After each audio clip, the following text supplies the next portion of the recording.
Testing 1, 2, 3. Sir, we have you loud and clear.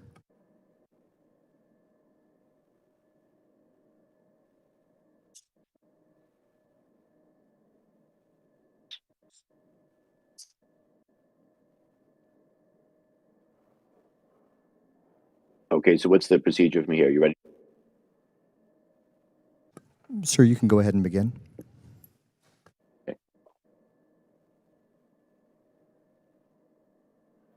Okay, the subcommittee will come to order. I'd like to begin by welcoming everyone to today's hearing on the Department of Defense Fiscal Year 2023 Strategy, Policy, and Programs for Science and Technology.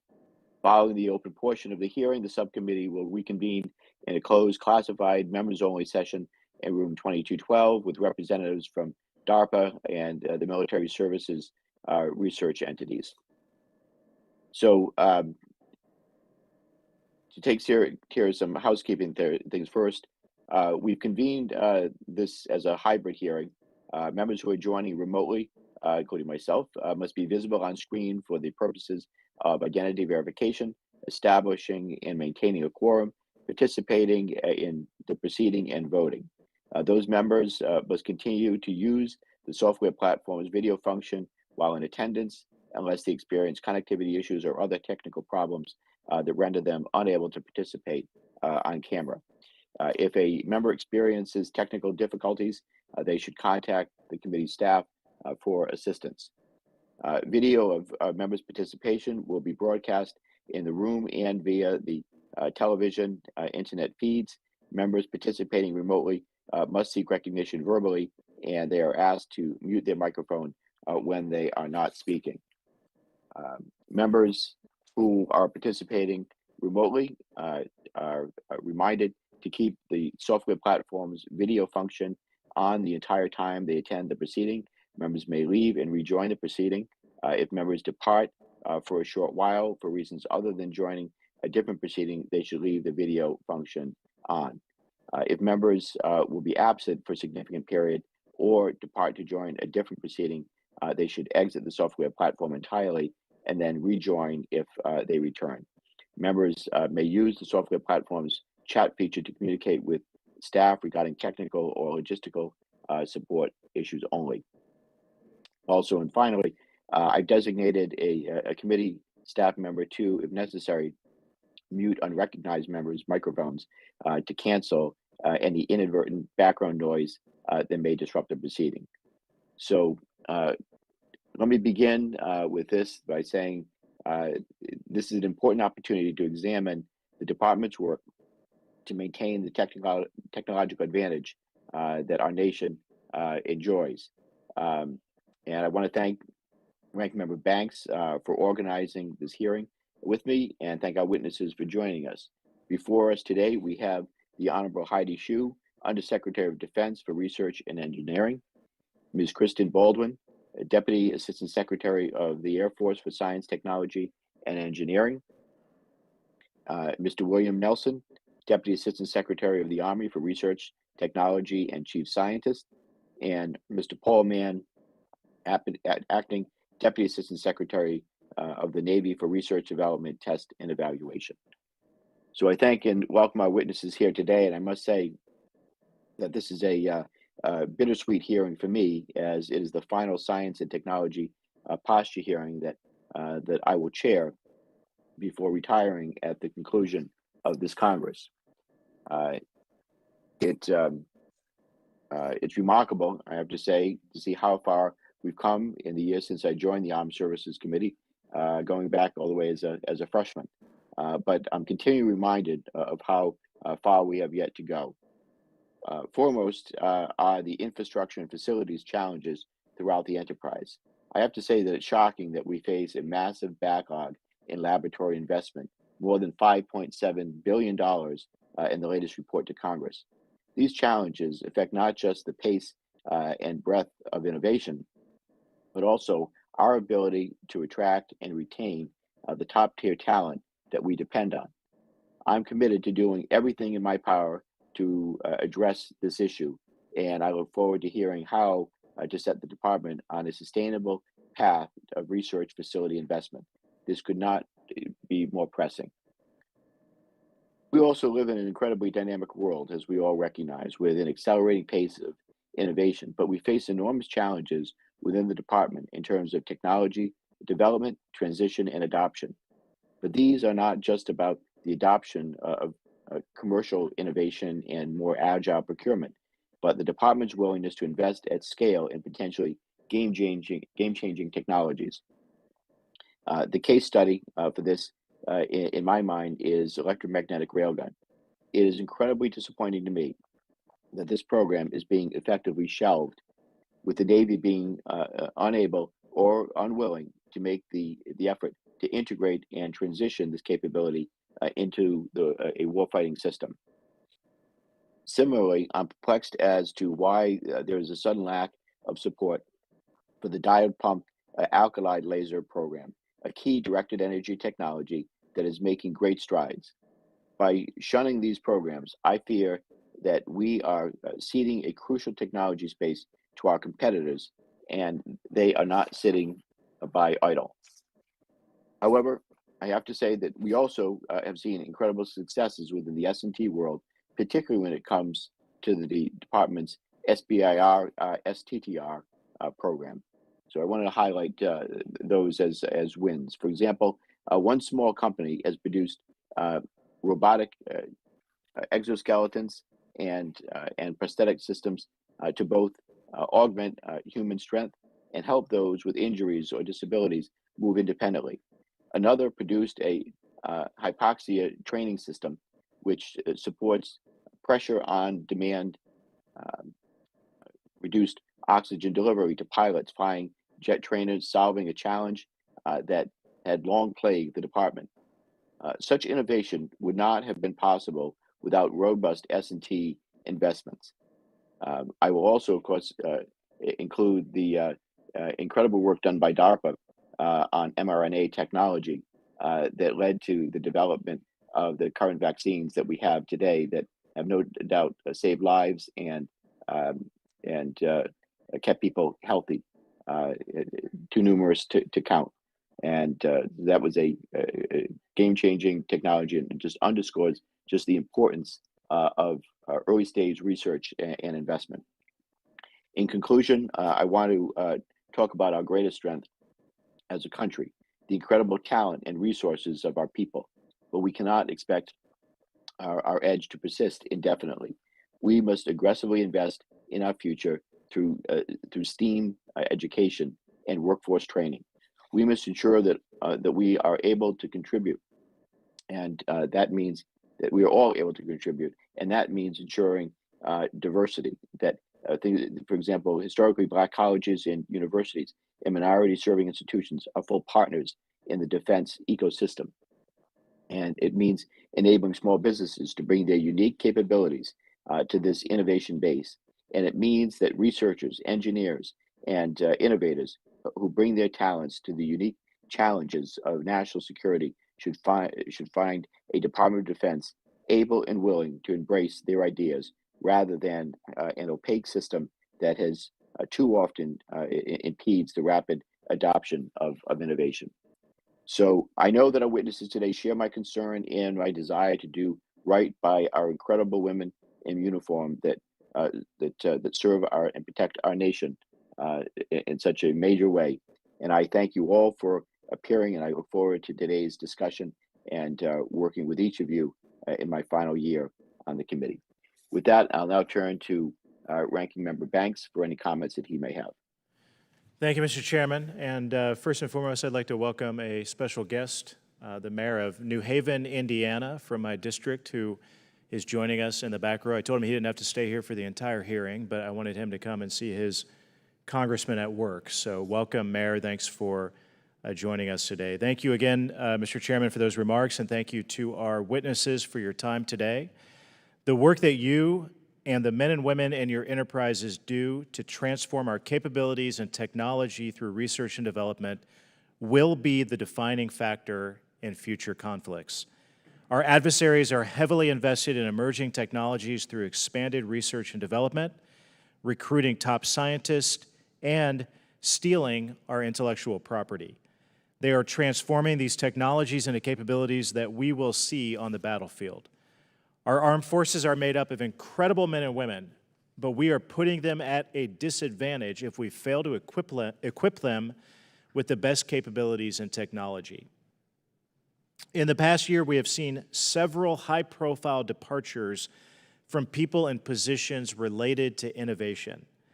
A common frustration that they have expressed is that the department is not moving fast enough to modernize the department and transition technologies to the warfighter. We can't afford to slowly embrace new technologies and capabilities, much less fail to adopt them at all. We can't rely on antiquated practices when equipping our warfighters with the tools that they need to win in the battlefields of the future. Whether it's hypersonics, artificial intelligence, quantum computing, directed energy, biotechnology, 5G, or cyber, we must lean into developing, procuring, and deploying these technologies and investing in the leading edges of new ones in order to compete, but more importantly, to maintain our superiority. I hope to hear from you today about how the department is preparing for the future of defense and how Congress can help you do it. I look forward to our discussion and working together to advance that mission. With that, thank you. I yield back. I thank the ranking member. With that, we'll now go to witness testimony. The witnesses are asked to summarize their witness statements for 5 minutes, and they can submit the longer statement for the record. With that, I will now turn to the Honorable Heidi Shyu for your testimony. Welcome, Madam Secretary. Chairman Langevin, Ranking Member Banks, and members of the subcommittee, thank you for inviting me to represent research and engineering arm of the Department of Defense at this hearing on accelerating the pace of innovation. I am honored and proud to be Undersecretary of Defense for Research and Engineering and the Department's Chief Technology Officer. And I'm very happy to be here today with my esteemed service colleagues at this testimony. Okay. As the Undersecretary of Defense for Research and Engineering, my responsibility is to ensure an enduring technological advantage of the United States military. We will accomplish this goal by building and implementing the Department's technology strategy as directed by Congress and in alignment with the National Defense Strategy. The forthcoming National Defense Science and Technology Strategy will provide guidance to the Department on near-term challenges and ensure that our nation remains the global leader in technology and far into the future. The challenges are vast, from rising nations to rising sea levels. In my written testimony, I describe the specific critical technology areas and how the department is working faster and more collaboratively across prototyping and experimentation. Today, I want to briefly highlight 2 areas where the department must work closely with Congress to ensure an enduring advantage. First, build a strong foundation for science. And secondly, updating how the department does businesses better to reflect today's world. Every strong structure needs to stand on a solid foundation to ensure this country retains our edge and fuels the future technologies and capabilities. We must make a commitment to science and technology, particularly in basic research. We must attract the best people. We must supply the necessary infrastructure for R&D. We must rapidly prototype and perform joint experimentation and collaborate across the technology ecosystem. If we expect the department to attract the world's best and brightest to produce state-of-the-art technologies, we must modernize our laboratory and test ranges. The future of the department depends on talented people, and we're committed to developing this talent. The department has invested in a variety of workforce, educational, and research programs ranging from K-12 robotic systems to STEM scholarships and social science research. As strategic competition increases, so must our attention to S&T. I know many of you on the committee feels the same way, and I look forward to working with you to strengthen our S&T supporting infrastructure and the workforce. In my remaining time, I want to discuss how the department must innovate in pace with the technological change and in keeping with the demands of the National Defense Strategy. Historically, the department has been a leader in R&D. We still are, but the growth of the private sector of R&D has exploded in the last 50 years. As seen in Ukraine, novel commercial technology paired with conventional weapons can change the nature of conflict. The department's processes, ranging from programming to experimentation to collaboration, should be updated to reflect the dynamic landscape of today and anticipate the needs of tomorrow. Our nation's private sector is our competitive advantage, and we must focus on improving how the government and private sector work together. I am committed to working with you to ensure the department can move as quickly as possible as it engages with the private sector and the whole innovation ecosystem to rapidly transition technology to future capabilities. Thank you for having me here today, and I look forward to your questions. Thank you, Secretary Hsu. The chair now recognizes Deputy Assistant Secretary Kristen Baldwin. Chairman Langevin, Ranking Member Banks, and distinguished members of the subcommittee, thank you for the opportunity to provide testimony on the fiscal year 2023 President's Budget Request.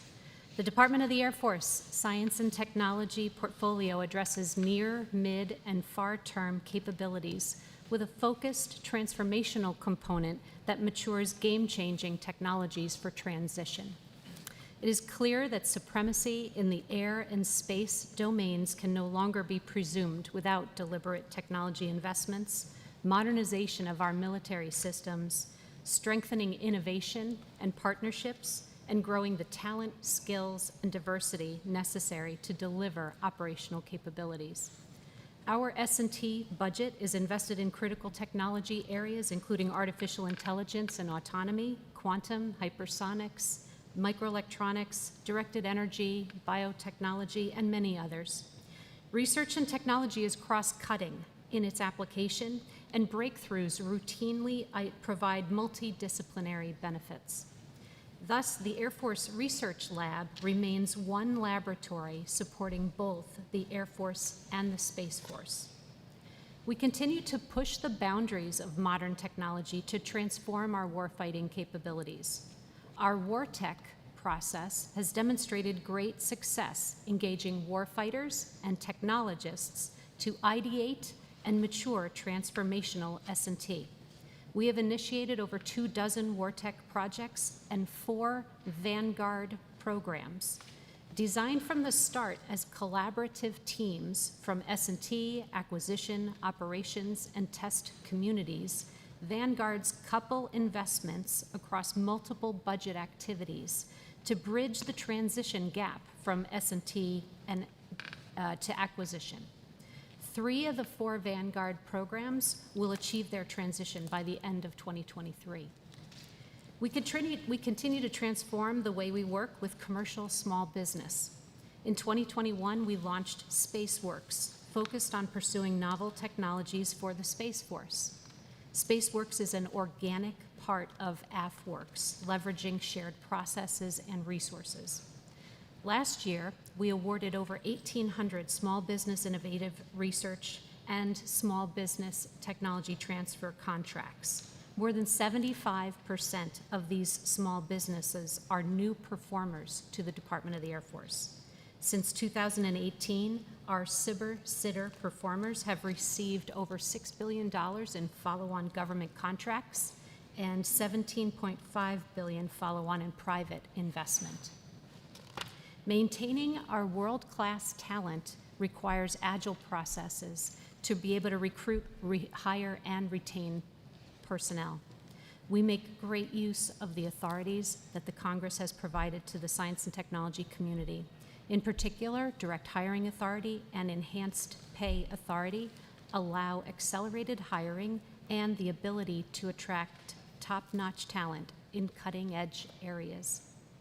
Diversity of this workforce brings strategic advantage as well.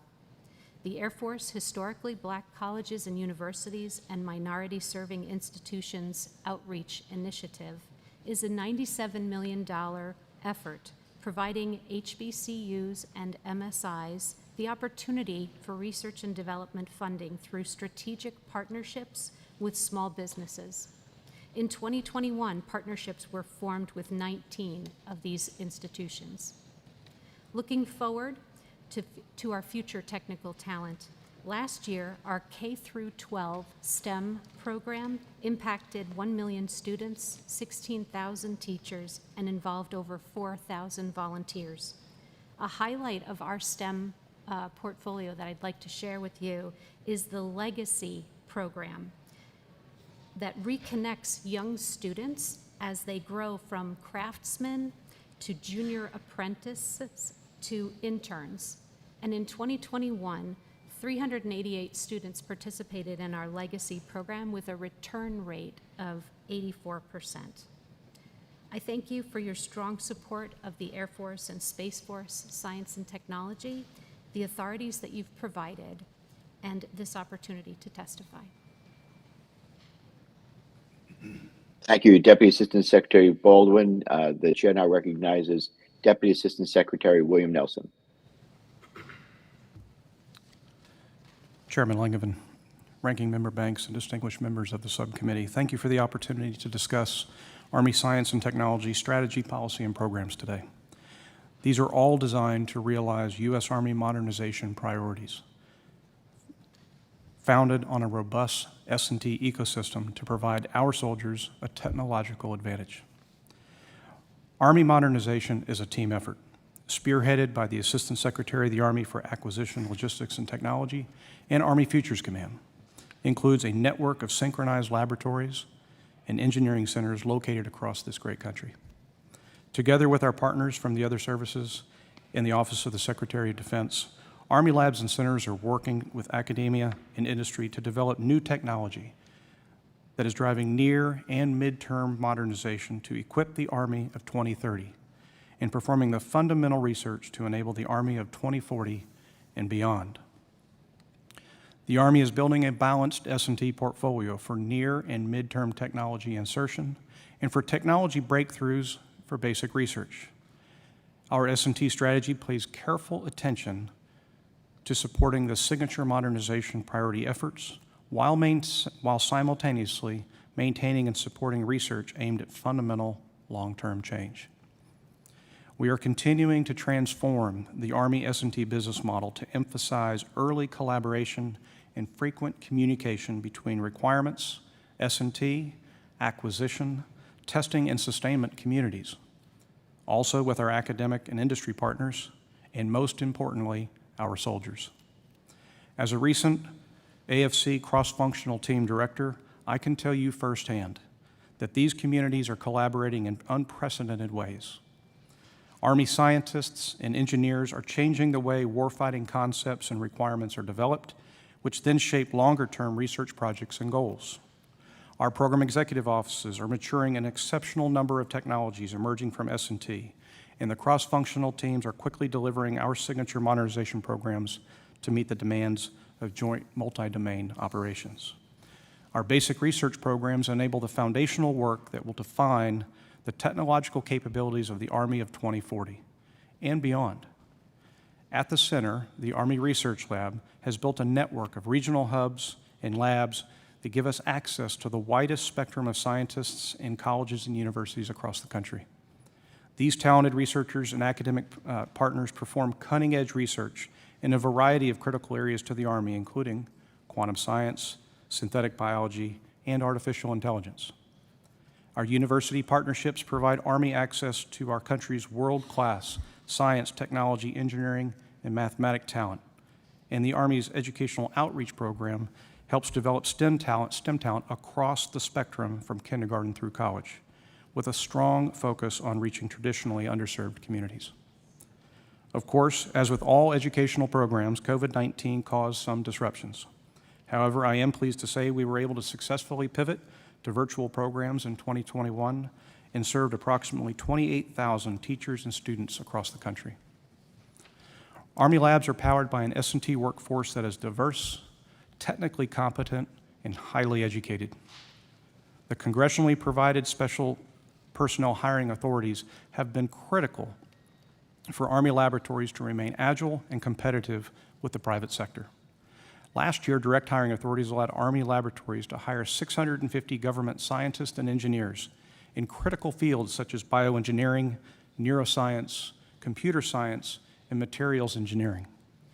To attract and retain these scientists and engineers, our Army labs must have world-class research facilities and equipment.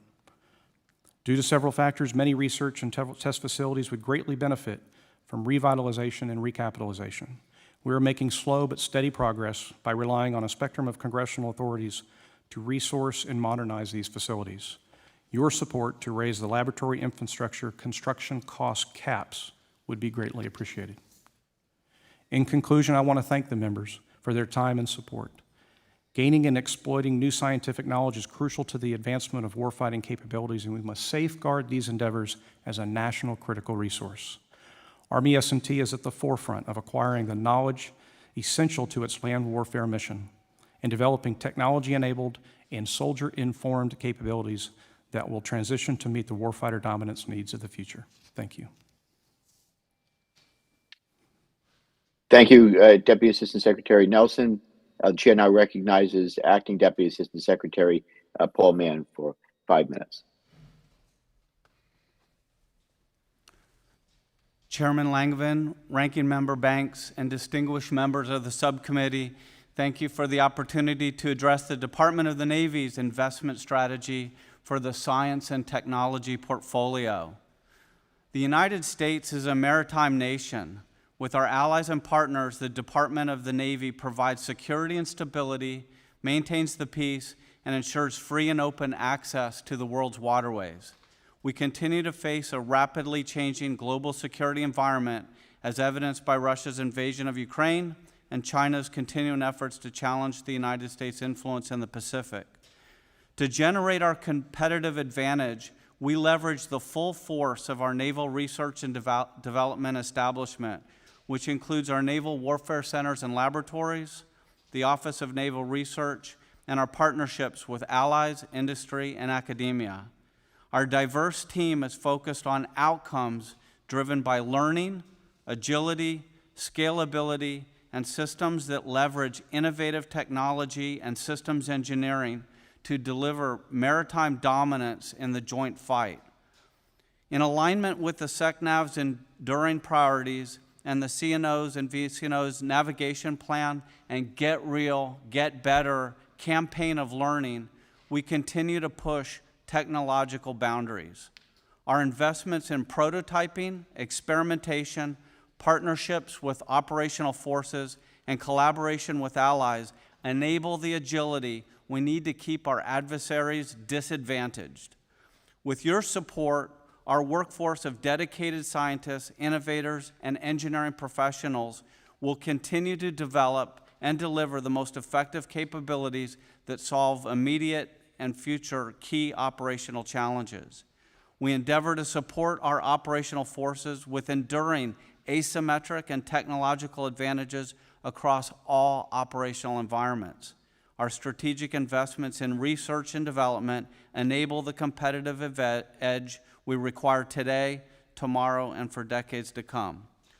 Finally, to all of you, we welcome you to visit our warfare centers and laboratories around the country and see firsthand the technologies that we're developing, the systems under development, and the talent professionals and the teams working together who make it all possible.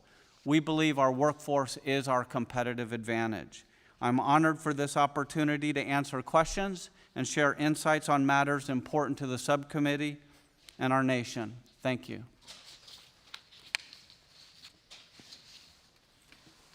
Very good. Thank you, Mr. Mann. We'll now turn to member questions, and I'll begin with myself.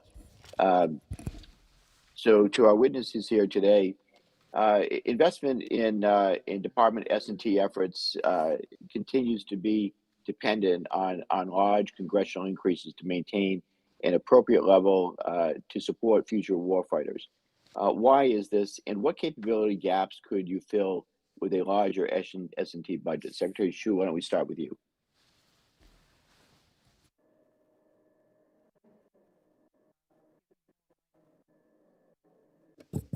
Microphone. Can you hear me? Okay. Yes, now we can. The first thing I would do is to help out to get more MILCOM money to help out in our lab and test infrastructure side.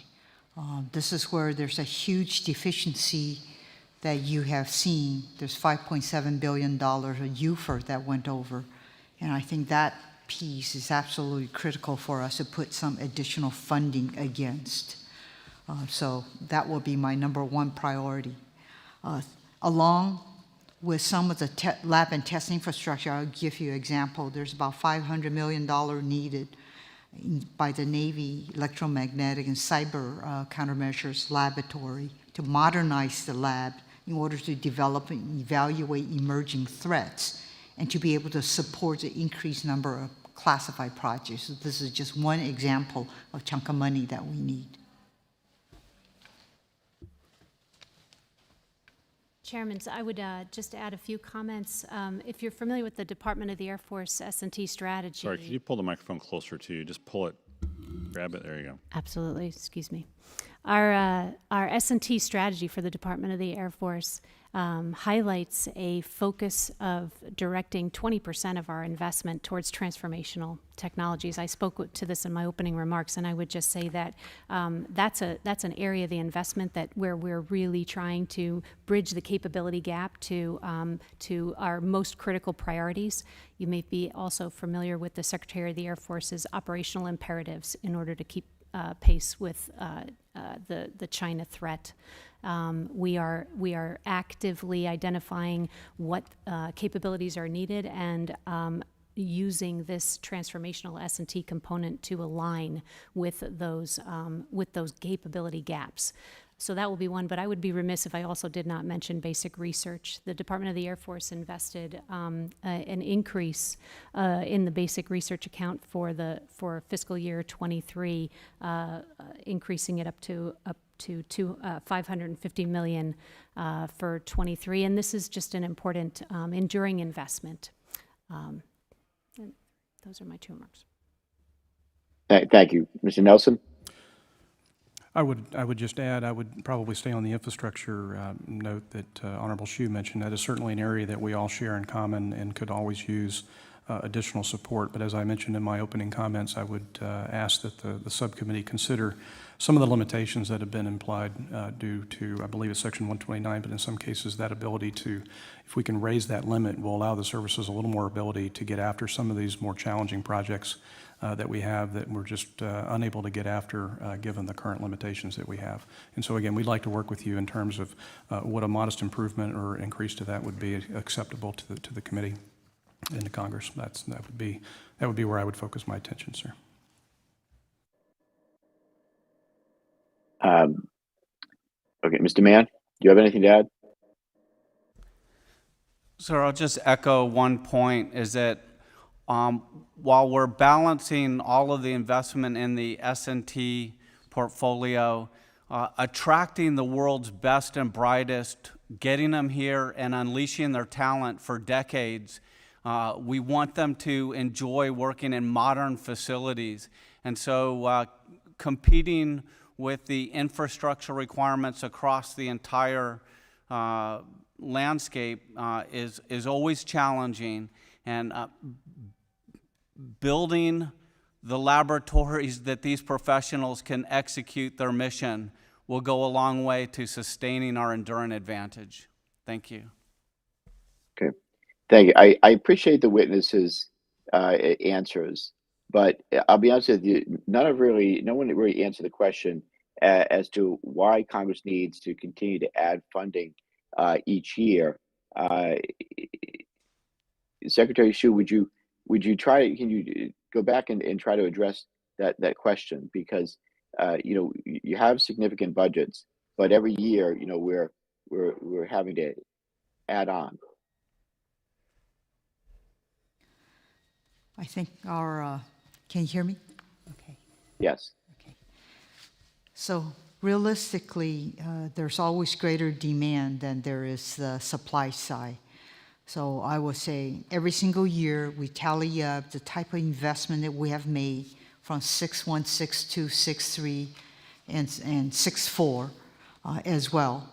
There's always additional funding across the multitude of topic areas that we encompass. You got to realize that all the areas that we encompass covers from emerging technology, from biotechnology, advanced materials, areas in quantum science, all the way to more mature technology, which we're trying to field in the area of hypersonics.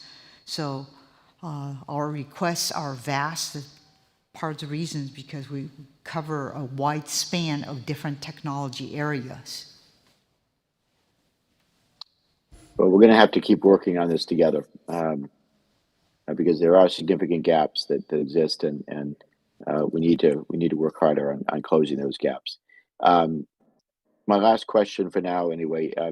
With China, we are competing with a country with significant strategy between its military and private sector. What is the department doing to leverage and incorporate private sector innovation and talent at scale? And is it being aggressive enough?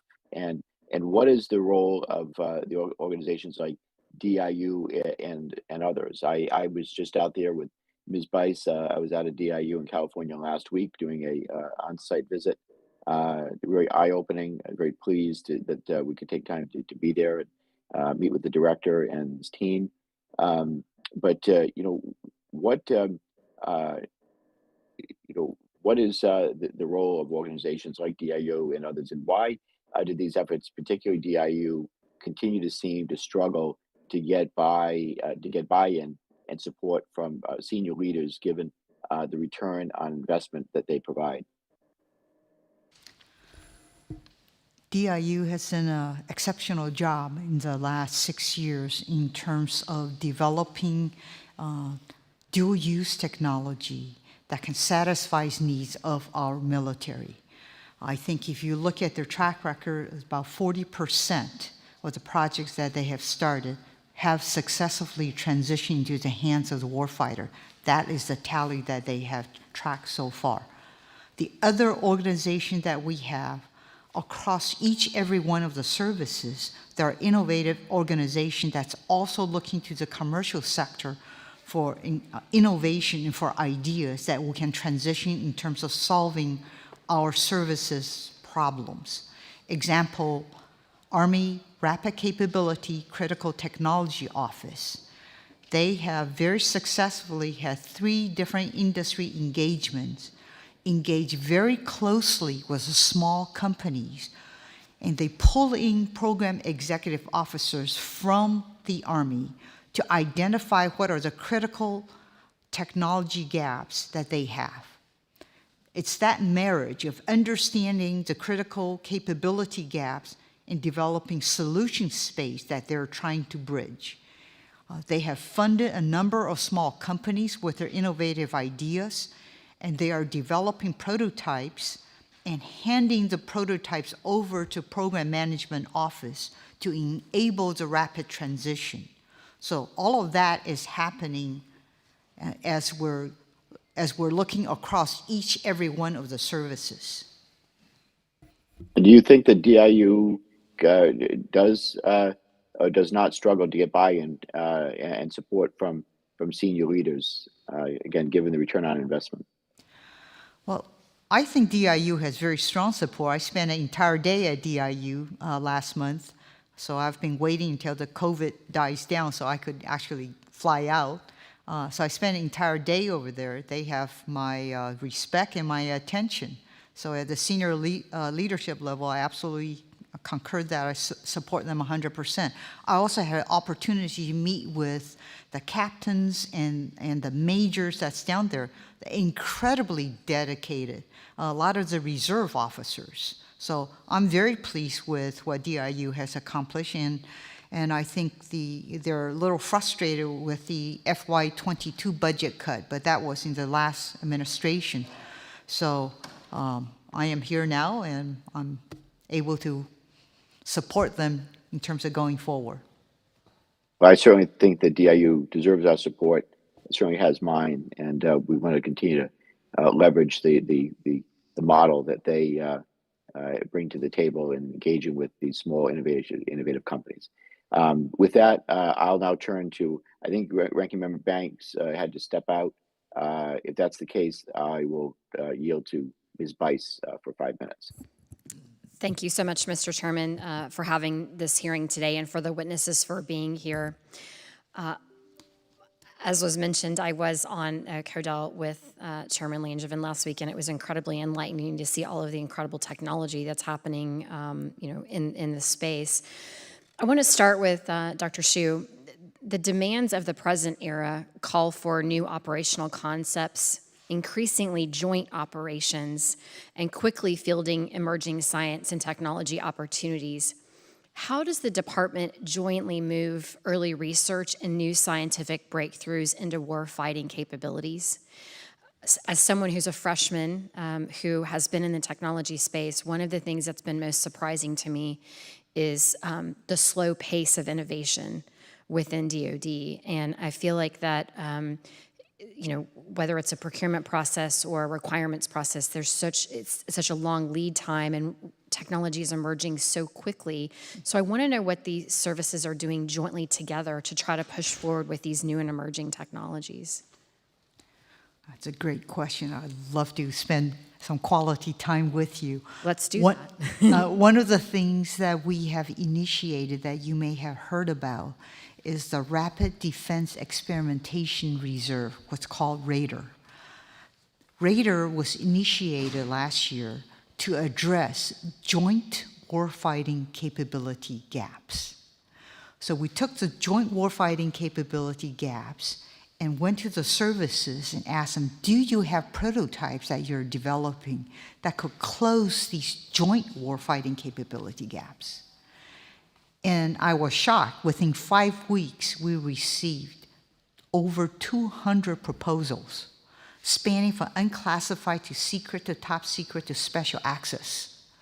We literally looked at all of those proposals and rack and stack them against the capability gaps, and laid it down against a scenario, a vetted scenario of interest. I won't say which one because that one's secret, but I'll be more than happy to come in to talk more in terms of details. But we identified 32 projects, which has the most, will give us the best bang for the bucks, let's put it that way, okay? And we're funding these 32 projects in the FY23 proposal, budget proposal. Okay. How are you funding those specifically through RADAR, or are RADAR. they different? Okay. Absolutely. So what we're doing here, we're funding through a RADAR piece, and every single service proposed projects. The best projects was given, the money was allocated back to the services. For example, Army has over $100 million worth of project that's going to be funded by RADAR specifically to address some of the capability gaps, okay? Navy, Air Force, they all have budget that's being allocated as a part of the RADAR experimentation reserve.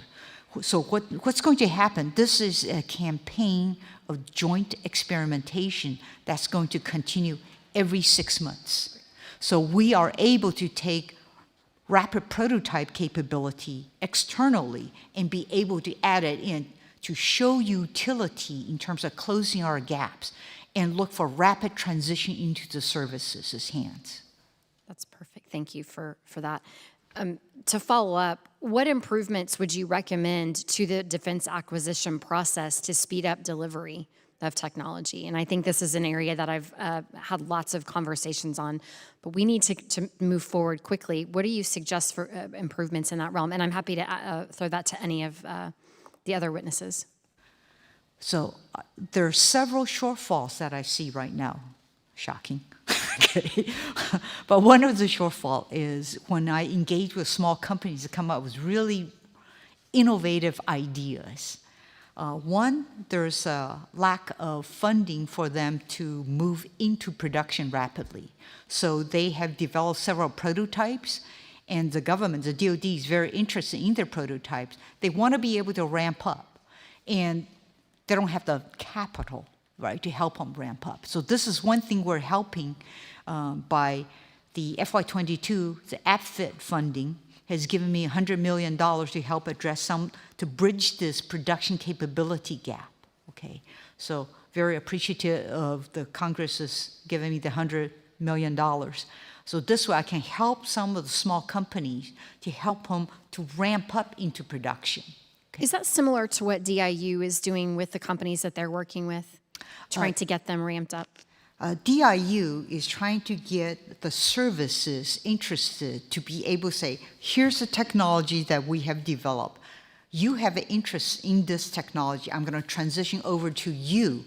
You have to cough up the transition money to accept it, okay? Some companies can get venture capital money to help out. Some companies are not able to do that because they may be building a component that goes into a system, right? So they're looking for capital. Okay. So that's an example, an area that we could, we're in the process of trying to figure out how to help them to do the rapid transition. Perfect. My time has expired, so Mr. Chairman, I'll yield back. Thank you again to the witnesses.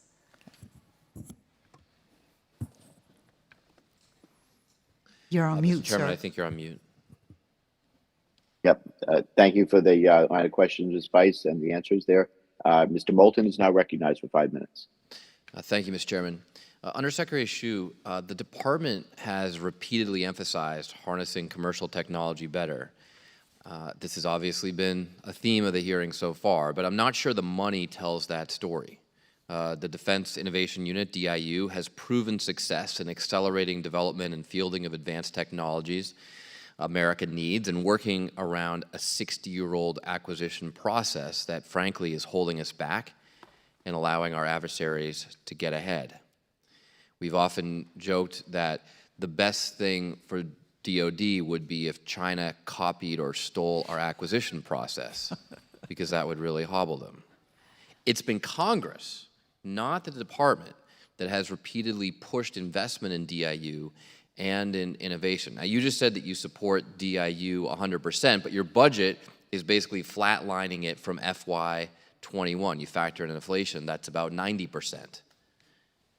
How do you think we're going to improve on DIU's success if in real dollars we're actually facing a budget that's 10% less than what we gave it 2 years ago? The FY21 budget, if you're looking at FY22, it's actually worse than flat. They've got a 30% cut. I know, but I'm comparing this year's budget to FY21 2 years ago. So 2 years ago, you're right. So from FY22 to 23, we increased them by $10 million. Okay, from 22 to 23. Right, but it's a flat line from 21, which means that it's a 10% cut if you factor in inflation. I mean, that's just basic math, right? I completely concur. You got to realize by the time I came in July 29th into the administration, where the budget was pretty much baked 2 weeks before I came in. Okay, so my opportunity to influence is this year in FY24. So you'll see a much stronger request for funding for FY24.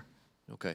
Undersecretary, are you familiar with the Future of Defense Task Force report that this committee produced a couple years ago?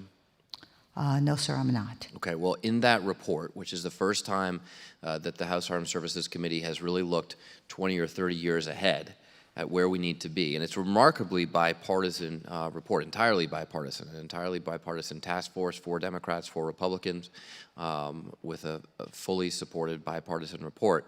Mm-hmm. We called for increasing the budget for DIU by a factor of 10, recognizing that DIU is one of the only organizations within DOD that's really finding a way to get around the traditional acquisition process and bringing these commercial technologies quickly to the warfighter. Do you think that that's an accurate assessment of how much we need to be spending on innovation?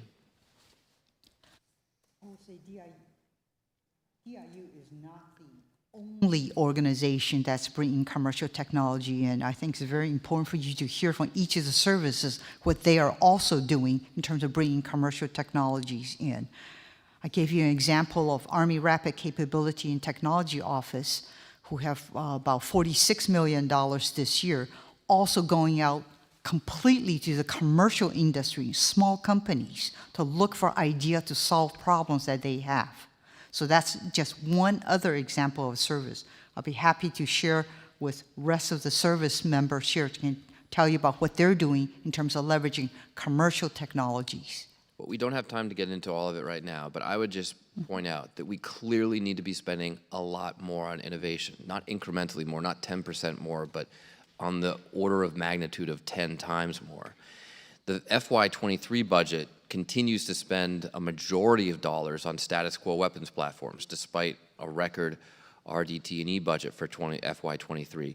So do you think we're actually spending enough on cyber, biosecurity, autonomous systems, space capability, and other emerging technologies? Or do we not have that balance correct yet? We are spending a fair bit of money on the cyber arena.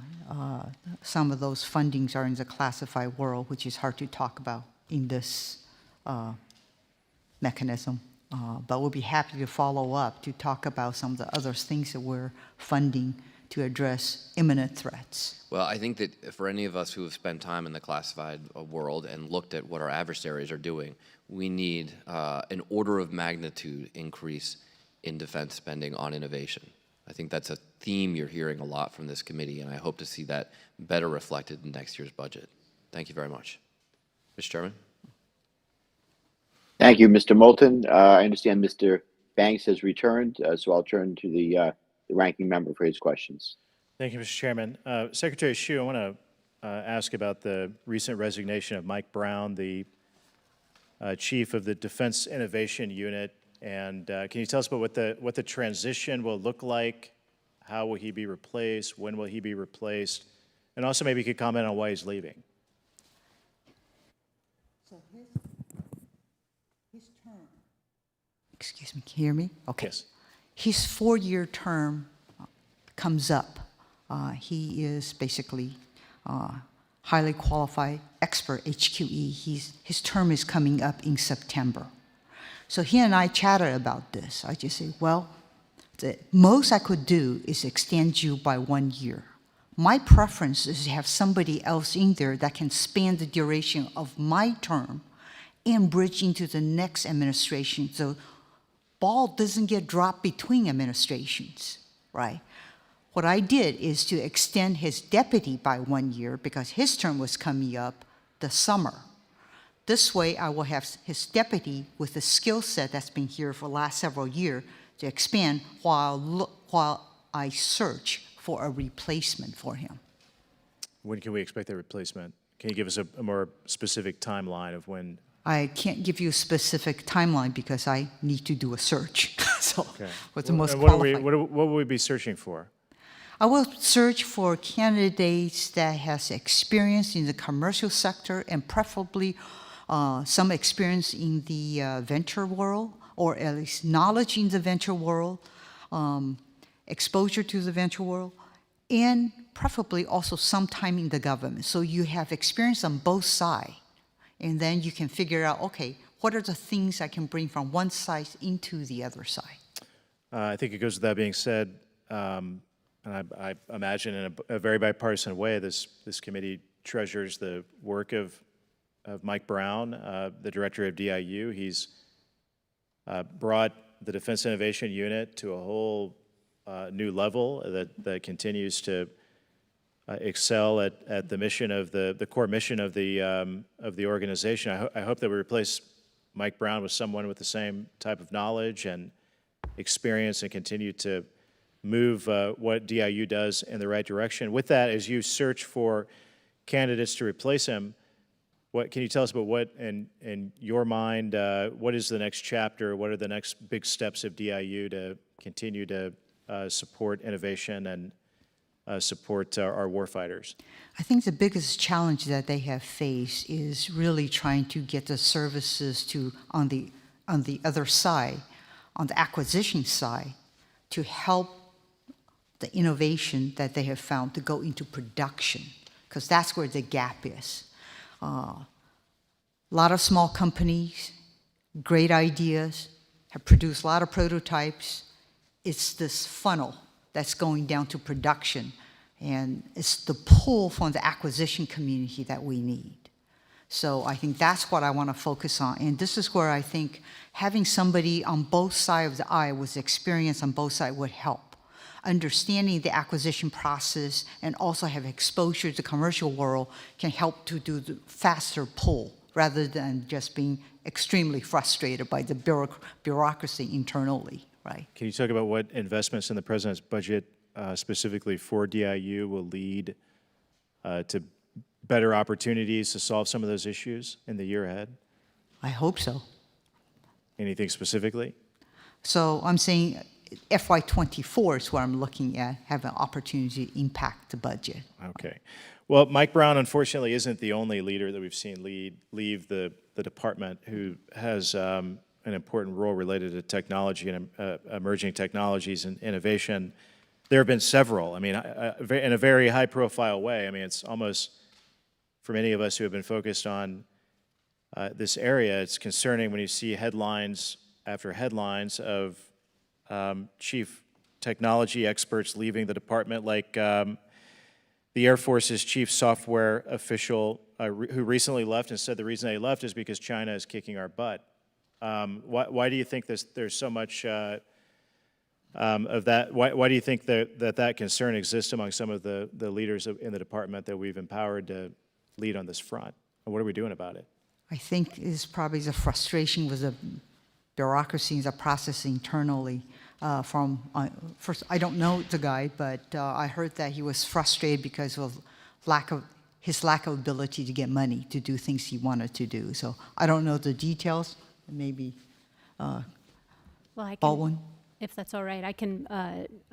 Mr. Shalon was our chief software officer. Again, he was a HQE on a term appointment as well. But you're correct in that he was frustrated. I would say that many of us are frustrated, as you are, with our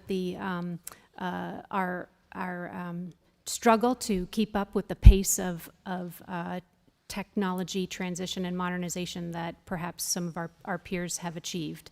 I would offer that it is, as Ms. Hsu said, it is not only just a focus on attracting those small businesses and investing in innovation, but rather the funding that is required to transition from a small business S&T contract into a program of record.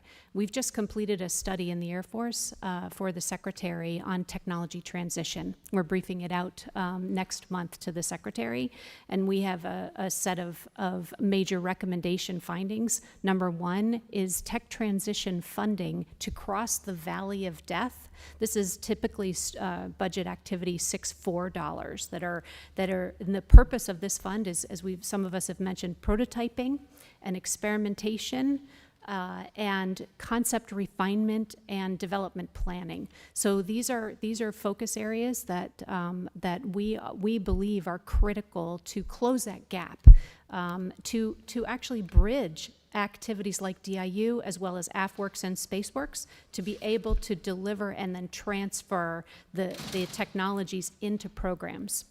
And then I would just say as well that it's also been commented that the acquisition process is the broken process. The second major finding of our tech transition study is that it requires synchronization not only from acquisition but requirements as well as our PPBE, our planning, programming, and budgeting activity, which which are also very bureaucratic. And so what we're doing in the Air Force is prioritizing, capability needs, and then bringing together to synchronize those three processes, and making sure that the amount of technology transition funding, which is so important for in our FY23 budget to be maintained, consistent, and continued, we can focus those to achieve that tech transition into capability. Well, let me just finish. You're frustrated, we're frustrated, but we can't afford to lose talent from the department. The men and women who come and work in the department who are focused on these issues, who understand these issues, who come to serve to make a difference and help us to innovate the department. These headlines are deeply troubling to me. So I hope that you're listening to those frustrations. I hope we're learning from them. I hope that you're addressing them, and I hope you'll come back to the committee and tell us how we can help you address those frustrations too. With that, Mr. Chairman, I'll yield back. Thank you, Mr. Banks. A very good line of questioning. I associate myself with many of your remarks and the questions you've asked. With that, Ms. Escobar is now recognized for 5 minutes. Thank you, Chairman Lanchevin. Really appreciate this opportunity for our subcommittee to better understand the department's innovation efforts. I have the incredible privilege of representing Fort Bliss here in Congress, and as such, I have the opportunity of representing the Joint Modernization Command, as well as the University of Texas at El Paso, which, if you are unfamiliar with it, is a top-ranking research institution and a minority-serving institution. It mostly serves the community, which is 85% Latino. Since my time as a local elected official in El Paso, I served as the chief executive there, county judge. I've been working to help our community leverage the talent at UTEP in their engineering department and their STEM fields, and our local economy and the aerospace and defense industry, so that the community and the department can all benefit to achieve a win-win situation, and so that El Paso could have good paying jobs. Secretary Hsu, in the fiscal year 22 NDAA, this committee included language allowing the Defense Innovation Unit to expand outreach to communities that do not otherwise have a DIU presence, including disadvantaged communities. UTEP, as I mentioned, is a leader in producing incredible engineers, but unfortunately for years they've been going to other parts of the country in search of jobs. So we are essentially exporting talent that we've been investing in since they were little kids, and that's not helping us escape our economically disadvantaged situation. Having DIU establish a presence in El Paso could be what we need to both help the department find undiscovered talent and technology. However, it was reported 2 weeks ago that the DIU plans to open up an office in Chicago, which means DIU now has offices in Silicon Valley, Austin, and Boston. While obviously these are great cities and regions with unlimited potential, it seems like DIU is just going to continue to follow the trend of focusing on well-known institutions rather than actively seek out the next best thing in communities like mine, communities with large minority populations, excellent STEM and research institutions, a military installation, and yet are traditionally underserved. So my question is, what is DIU doing to expand into communities like mine that offer great opportunities but don't typically get the same chance that places like Austin or Silicon Valley get?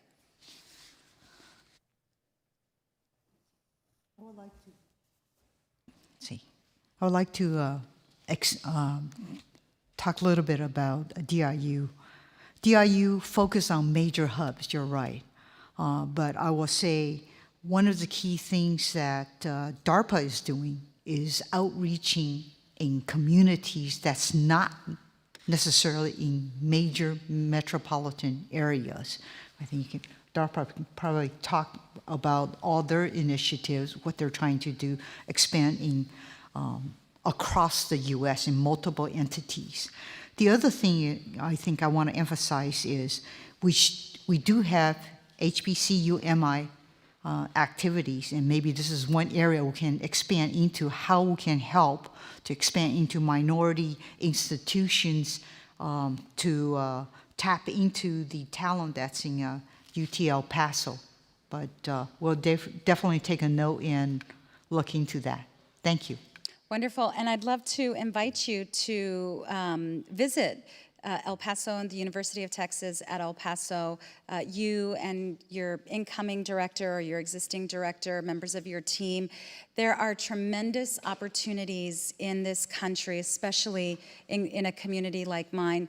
We've got to grow the pie because the talent is out there, and we can't just continue to look to the same places and spaces for talent. I've long been an advocate for the use of additive manufacturing and seeing the department expand the applications it could be used for, which is why I was thrilled to see that barracks would be built on Fort Bliss using the largest 3D printed, using 3D technology. UTEP is quickly becoming a national expert in this, and so I'm running out of time, so I'll just close by again saying there's really tremendous opportunity, and I think all of us on this committee really want to see our vision fulfilled, and as members of Congress, we want to do everything we can to help you achieve that ambitious vision. Mr. Chairman, I'm out of time, so I'll yield back. Very good. Thank you, Ms. Escobar. Mr. Franklin is now recognized for 5 minutes. Thank you, Mr. Chairman, and thank you to our witnesses for taking the time to be with us here this afternoon. As another freshman member, really one of the privileges I've had in this first term is the opportunity to get out and visit some of your sites. I've spent a day out at DARPA, I've been at the Naval Research Laboratory. Dr. Hsu, you and I, we talked over at the Pentagon and heard some of your ideas there on some of the changes that we need to make in the acquisition process. I walk away from each of those tours fascinated with the things that we have going on, but also frustrated when I hear the operators on the other end of the pipeline just exasperated at the time it takes to field these technologies, and just we've highlighted some of these challenges here, but I want to dive into that a little bit more. Secretary Hsu, should the planning, programming, budgeting, and execution resource allocation process be changed to encourage rapid innovation or agility in research? Absolutely. So I'm all for changes in the, I would say, the Cold War PPBE process that's there, right? And this is dialogue I had with Secretary Austin a year ago. He asked me the exact same question you asked, namely, Heidi, why is it I see all this innovation outside and I can't get it on the inside, the department? So one thing I said to him, sir, let's just say you see some really great prototype and you want to buy a particular product. Did you have the foresight 2 years ago to put it into your POM request? If you didn't, guess what? You have no authority. So that's the problem. So by the time you get the authority, put it into your POM, it's 2 to 3 years down the line, the product that you're buying is already obsolete, right?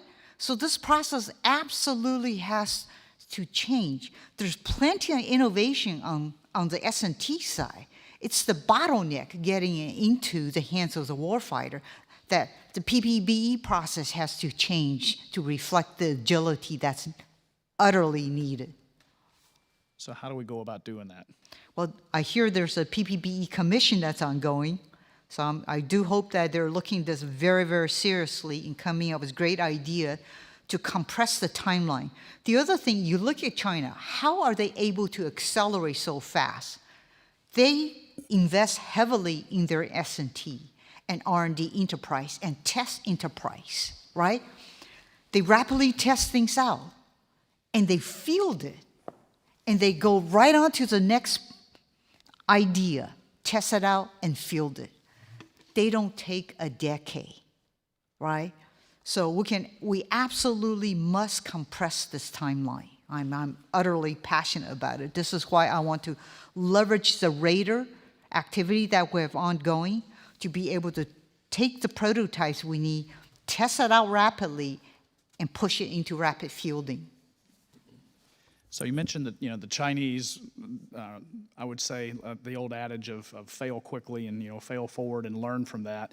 Our system seems to have inherently built into it a fear of failure, and you're rewarded for not screwing up more than you are rewarded for success, it seems like, and that may be unfair.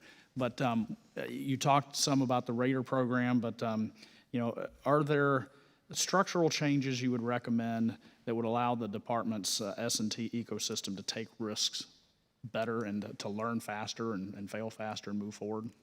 I think in the S&T area, we do test things out, and failure is okay. It's like DARPA, right? Failure is absolutely expected in things that you're doing because you're pushing the edge of the envelope. It has to be okay to fail. But once you get into a program of record, okay, you have the schedule that you have laid out, you have the unit costs that you've laid out, you have the development costs that's laid out, you have to predict what your maintenance and sustainment cost in logistics is going to be, even though the system is not even designed yet. Everything is baked in very conservatively. And if you fail, guess what? You get called in to say, tell me, why did you fail? Your career is dead, okay? It will be more and more beating. Congress will slam you on the top of your head. Why did you fail on that program? How did you screw that up so badly, right? The press jumps on your neck. So it's a death spiral. So if we want to be able to fail fast and accelerate, we have to change the entire mentality. You can't tell just the program manager, I'm going to grade you how well you deliver cost and schedule and performance and not screw up. This is how you get promoted, right? The incentive structure is not there. Okay, so there's a lot of things that has to change, unfortunately. Thank you, Mr. Chairman. I yield back. Thank you, Mr. Franklin. I agree that we need to continue to engage in smart failure so we learn as we accelerate our testing and our R&D efforts. We're not failing, we're not learning. So we need to continue to engage in learning as we go. If projects do fail, we need to make sure it's smart failure. Thank you, Mr. Franklin, for your line of questions. Mr. Morelli is now recognized for 5 minutes. Thank you, Mr. Chairman, and thank you to all the witnesses for being here. Obviously, an important topic that a lot of folks here, and not only in Congress, but around the country, care deeply about. So, and I had a number of questions, but some of the comments by my colleagues have just prompted me to think a little differently. First of all, I appreciate Mr. Franklin's comments and others about need to fail fast, and I worry sometimes that, particularly with emerging technologies where you're not certainly early on in the process, whether the technology will pan out, whether or not when it's completed, to your point, whether it's going to be timely, and worry that there isn't enough of an appetite for failure. And unfortunately, many times in technology, you could all speak to this far more intelligently than I can, that will necessarily require some degree, some appetite for failure or some willingness to at least understand that failure is a part of that. How do you factor that in? If you're going to fail fast, it does mean failing, and learning you often do by not being able to complete what you thought you were going to be able to. Can you just speak to that in terms of sort of the tolerance for failure in what you do and how you sort of mitigate that, but also learn from it, and what we could learn to help you maybe accept a higher level of tolerance around the need to fail to be able to succeed? Like I said before, on the S&T side, because it's early in development, you're expecting failures. The failure is absolutely okay, okay? If you build a prototype, the prototype doesn't quite work, go ahead and fix it, right? That's the obvious thing to do, because you're still very much in the development phase. What we want to do as a part of the Raider activity, literally, is take the prototype, test it out in a contested environment in which we're going to fight. Let them test it out to see if it's going to pass or fail. If it fails, it's okay. But guess what? You can modify your design, come back again 6 months, test it out. So are there ways in which you feel stymied that we could help you get through that cycle, or do you feel you have the tools available to you to shorten that time frame? The tools are available in the early phases of program, from 6.1 to 6.4, okay? It's when you start to transition beyond 6.6, okay, into a program of record, Now, this is where everything becomes rigid and locked in, and you'll be beaten up if you don't meet schedule or cost or performance. That's where the risk aversion comes in, because you're graded by that, okay? So I'd like to pass it over to my colleagues. I will just mention too, you know, in many cases, it's why did it fail? And I think understanding that's critically important as well. You may have heard that the Army started a campaign of learning known as Project Convergence. Back in 2020 was our first, and really the intent of that was to take these burgeoning technologies and get them into the field.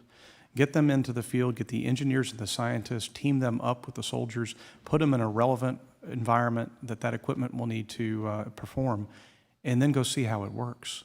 And I will say I've been through the, as a planning part, as my cross-functional team had on, and it was amazing to watch the technologies where the engineers thought they had it right, or they thought they knew what the soldier needed. But when you team them together and you put them in the dirt, the amazing chemistry that happens and the ability to fix things on the fly and be able to then have a valid test and then rapidly improve that capability. At the end of Project Convergence, in many cases, yeah, we fully expect some of those technologies to fail. In fact, that's why we do it, to kind of find those, and then maybe there's new requirements need to be changed, right? But it's the learning process, again, that campaign of learning that helps learn from those failures, in some case improve, and then rapidly move those projects forward.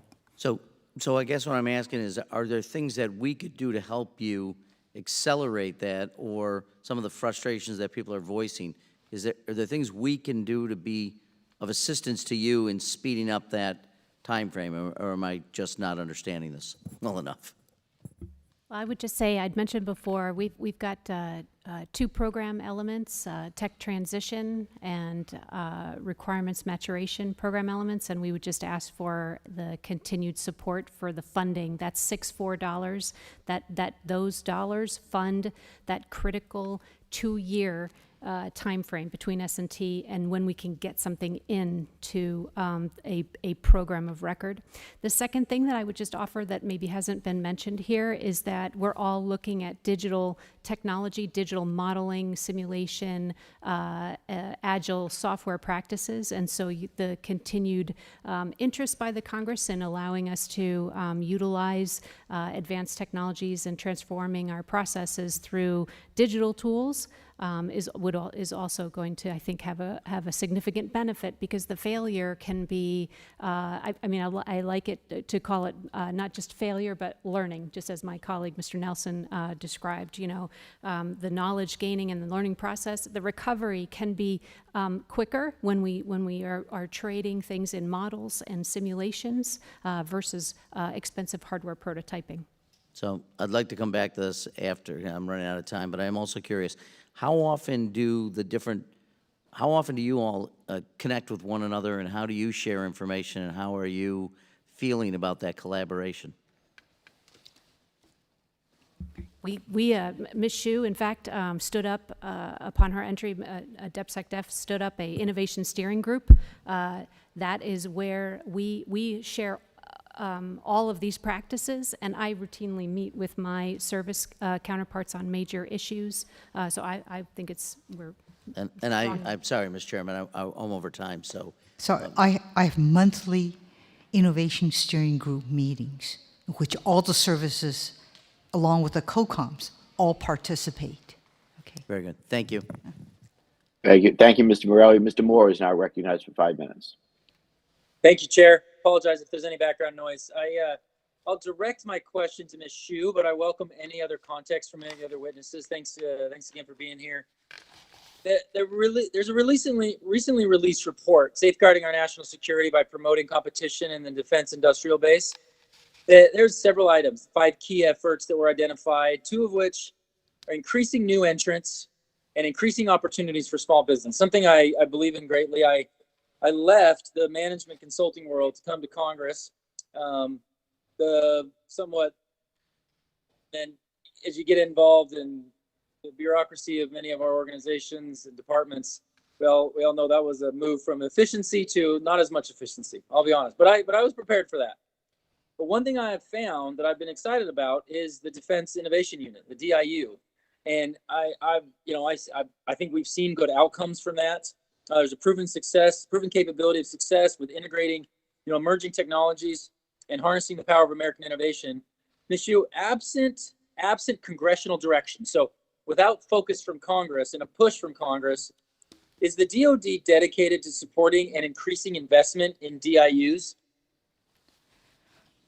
Absolutely. One of the things that you'll be seeing that's coming out in the near term, probably in the next 2 months, is an initiative we are developing internally on strategic capital.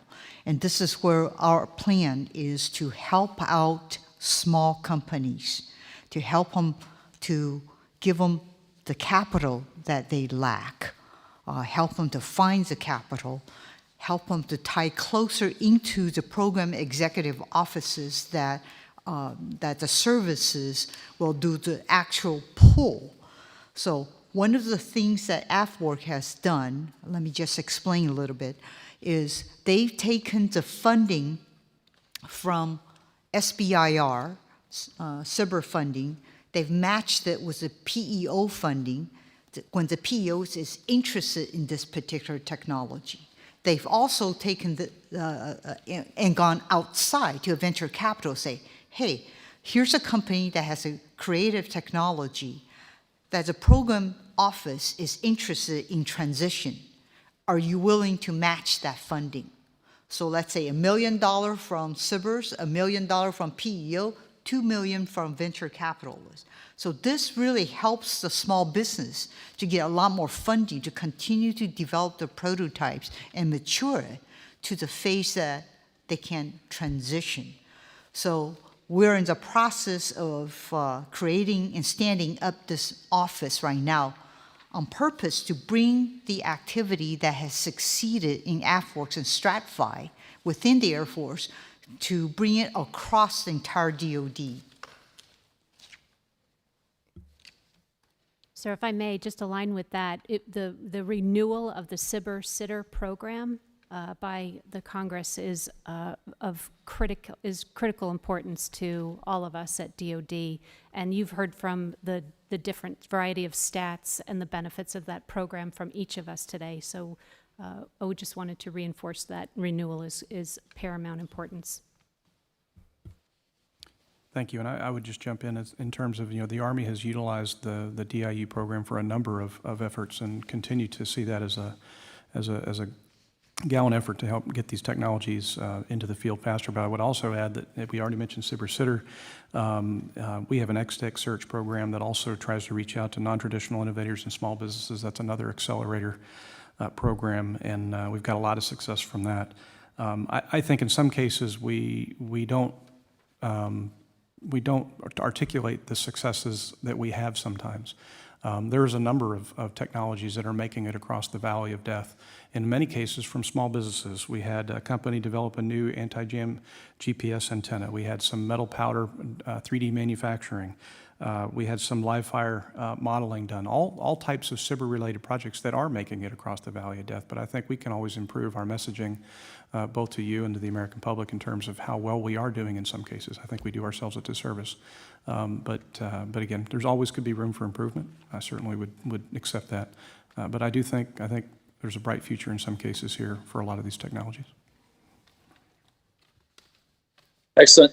That's excellent context. Actually, it makes it easy to do my job when I ask one question without much involvement. So thank you. I'll quickly just end with, in all of my time, I have yet to see any more enthusiasm than any other area or industry about small business wanting to be involved in the fight, in the mission of the DOD. And I just, with only 3.7 billion, it's a pretty small number relative to the entire budget. And to wrap here, like concentrating DOD spending power in only defense primes, I think we do ourselves a big disservice. And we need to make a strong mix and would encourage as much as we can to embrace that. So thank you, Chair. My time is up. Thank you, Mr. Moore. And yeah, I agree. That's really where so much of the innovation comes from, that we need to help bring to maturity and let them get their capabilities into the hands of the warfighter. So our time is coming to a close. I did want to ask for one point of clarification, Secretary Hsu. When you talked about as I understood this right, that in the 6.1 to 6.4 funding, that process lends itself to smart failure, but it's in the 6.5, 6.6 or beyond the funding levels that's where the structure is not properly placed to allow for failure, because I don't know that everybody would agree with that. That I think we need smart failure in the earlier places too. If I could expand, 6.1 to 6.4 is really the early part of research in science and technology. But Right. Prototyping is the 6.4. The 6.6 is when you get a prototype that's being demonstrated in a relevant environment, okay? Typically, that is the entry point into a program of record. So you have to pass that particular milestone before you are mature enough technologically to enter a program of record. But once you enter a program of record, like I said, this is where you have a program milestone that's well-defined, okay? When you're going to pass through each one of these gates, when you're going to enter low-rate initial production, when you anticipate the initial operating capability is going to be. And this is where the program manager is going to be a lot more risk-averse, because you've got a program that's laid out, that's presented to the Hill, and you are going to be judged in terms of success, how well you execute to your plan. So they're not going to be nearly as receptive to a new innovative technology that is not mature enough because it increases the risk of the program. I'll be happy to come in to spend more time with you. No, I'm glad you clarified that point, because we need more flexibility and smart failure in those prototyping programs. I couldn't agree more. So those are the questions I had. I want to thank the witnesses for the testimony today, and the members may have additional questions, especially those that unfortunately were not able to stay through the question and answer period. I ask that you respond to those members expeditiously in writing their earliest opportunity. I thank Ranking Member Banks for his partnership in holding these hearings with us, and the members for their participation. With that, the hearing stands adjourned.